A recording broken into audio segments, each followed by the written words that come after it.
So hello everyone, welcome once again to this channel. तो आज हम लोग बात करेंगे एनसीईआरटी में क्या दिया गया है conducting system of human heart से रिलेटेड उसके बारे में। हम लोगों ने कॉन्सेप्ट को ऑलरेडी सीख रखा है ना, डायग्राम्स के थ्रू मैंने ऑलरेडी आपको बता रखा है। सिर्फ हमारा एनसीईआरटी वाला पार्ट बच जाता है, उसको आज हम लोग कवर करेंगे और फिर नेक्स्ट क्लास से हम लोग कार्डियक साइकिल स्टार्ट करेंगे। क्लियर? चलिए, तो आपको ये पता है इंटायर हार्ट जो है, पूरा हार्ट किससे मिलके बना है? दो टाइप ऑफ मसल से, पहला कार्डियक मसल्स और दूसरा special type of muscle tissue that is nodal tissue. Clear? मैंने आपको ऑलरेडी इसको बारे में ऑलरेडी बता रखा है। जैसे कार्डियक मसल कितने परसेंटेज होते हैं? 95%। पूरे हार्ट में 95% जो होंगे मसल्स वो होंगे कार्डियक मसल्स, लेकिन 5% क्या था? 5% था ऑटो एक्साइटेटरी नोडल टिश्यू, जिसको बोलते हैं special type of tissues. Clear है ना? तो हमारा हार्ट दो चीज से मिलके बना है, cardiac muscles and nodal tissue. इसके बाद है the walls of ventricles are much thicker than that of atria. अब इस लाइन का मतलब क्या है? वॉल्स ऑफ वेंट्रिकल्स थिकर क्यों होता है एज कंपेयर टू एट्रिया? क्योंकि अब देखो, मैंने बनाया था डायग्राम, तो एट्रिया क्या कर रहा था? एट्रिया तो सिर्फ रिसीविंग चैम्बर्स था, लेकिन वेंट्रिकल्स क्या कर रहा था? पंप कर रहा था ब्लड को। क्लियर? वेंट्रिकल्स पंप कर रहा था पूरे बॉडी को, वो ऑक्सीजन प्रोवाइड करा रहा था। इसलिए उसका वॉल अगर थिन रहेगा तो क्या हो जाएगा?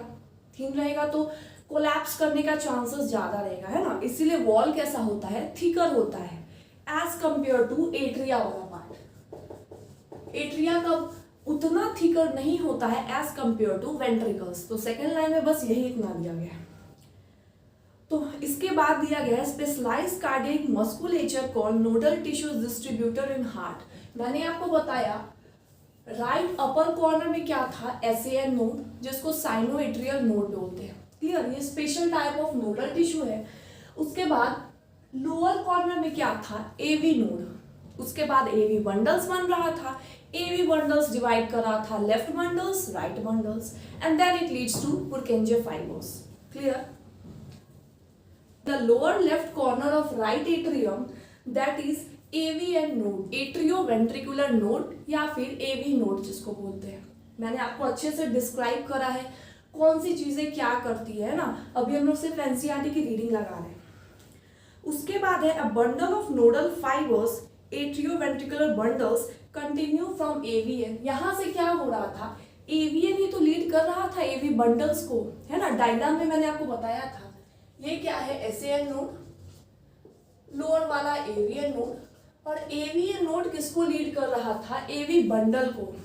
और किस चीज से? तो यहाँ पास करने के लिए क्या आ रहा था बीच में? एट्रियोवेंट्रिकुलर सेप्टम, है ना? एट्रिया के बीच में, वेंट्रिकल्स के बीच में क्या आता है? सेप्टम आता है, डिवीजन बाउंड्री आता है। उसको क्या नाम दिया हम लोगों ने? Atrioventricular septum. तो एवीएन नोड किससे पास कर रहा था? एट्रियोवेंट्रिकुलर सेप्टम से, और फिर उस किसको लीड कर रहा था? एवी बंडल को, है ना? एवी बंडल, उसके बाद लेफ्ट बंडल राइट बंडल में बट रहा था, जिसको हम लोगों ने नाम दिया बंडल ऑफ हिल्स। चलिए, पूरा अच्छे से रिवाइज हो पा रहा होगा। And immediately divide into right and left bundle. These branches give rise to minute fiber through the ventricular musculature of respective sides and are called Purkinje fibers. अब उसके बाद जब एवी बंडल बट रहा था राइट बंडल लेफ्ट बंडल में, उसके बाद क्या आ रहा था? वेंट्रिकल्स के वॉल्स पे भी आ रहा था। क्लियर? मैंने डायग्राम में आपको दिखाया था इस टाइप में कुछ नोडल टिश्यू। इसको क्या नाम दिया हम लोगों ने? पुरकेंजे फाइबर्स। इन सब का अलग अलग इंपॉर्टेंस है ना? ये अपना अलग एक्शन पोटेंशियल जनरेट करता है, ऑटो एक्साइटेटरी है, ये खुद का अलग जनरेट करता है। क्लियर? इसको कोई भी स्टिमुलस की नीड नहीं होती है ना? ये क्या करता है? ऑटो एक्साइटेबल है, यानी कि खुद सेल्फ मोटिवेटेड है, इसको बाहर की मोटिवेशन की जरूरत नहीं है। The nodal musculature has ability to generate action potential without any external stimuli. मैंने गलती से उसमें क्या बोल दिया था लेक्चर में कि इसको एक्सटर्नल स्टिमुलाई मिलेगी तब ये ऑटो एक्साइट करेगा, है ना? मैंने उसमें गलत बोल दिया था, आपको वहां पे करेक्शन करना है।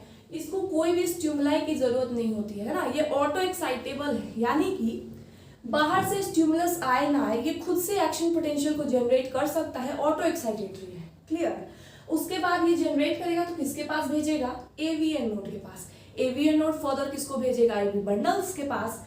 एवी बंडल किसको भेजेगा, लेफ्ट बंडल, राइट बंडल, जिसको बंडल ऑफ हिज बोला था हमने। उसके बाद डायरेक्टली सिग्नल कहाँ पे जाएगा, पुरकेंजे फाइबर्स पे। मैंने आपको ये बताया था, अगर मान लो एसएएन नोड जिसका खराब हो जाए, है ना, तो ऑटो एक्साइटेटरी वाला पार्ट मोस्ट कहाँ पे प्रेजेंट है, एसएएन नोड के पास। वही क्या करता है, ऑटो एक्साइट करता है, बीट्स को जनरेट करता है। अगर मान लो ये खराब हो जाए तो क्या लगाया जाता है, आर्टिफिशियल पेस मेकर, है ना। वहां पे पर्सन के हार्ट में लगाया जाता है आर्टिफिशियल पेस मेकर, क्लियर, ताकि वो ऑटो एक्साइट खुद से कर सके, कोई प्रॉब्लम ना आए। The number of action potential can be generated, मैंने आपको सारी चीजों के बारे में, लाइक एसएएन नोड कितनी बार एक्शन पोटेंशियल को जनरेट कर सकता है, एवीएन नोड कितने टाइम्स जनरेट कर सकता है, ये डिस्क्राइब कराया था। बट एनसीईआरटी में क्या है, सिर्फ एक चीज के बारे में दी गई है, एसएएन नोड के बारे में, क्योंकि मैक्सिमम पार्ट तो यही कंट्रोल कर रहा था, है ना। एसएएन नोड ही सबसे ज्यादा मैक्सिमम एक्शन पोटेंशियल को जनरेट करता है as compare to other nodal tissue. इसलिए हम लोग एनसीईआरटी में सिर्फ एसएएन नोड के बारे में दिया गया है, क्लियर।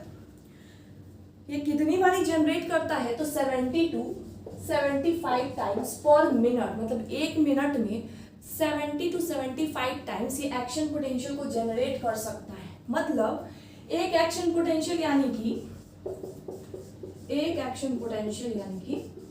एक बारी रिपोलराइजेशन, एक बारी डिपोलराइजेशन। अब रिपोलराइजेशन कैसे हो रहा था, डिपोलराइजेशन कैसे हो रहा था, उसका मैंने बेसिक आपको बता रखा था। न्यूरल कंट्रोल एंड कोऑर्डिनेशन में पूरे अच्छे से इसके बारे में डिस्क्राइब है।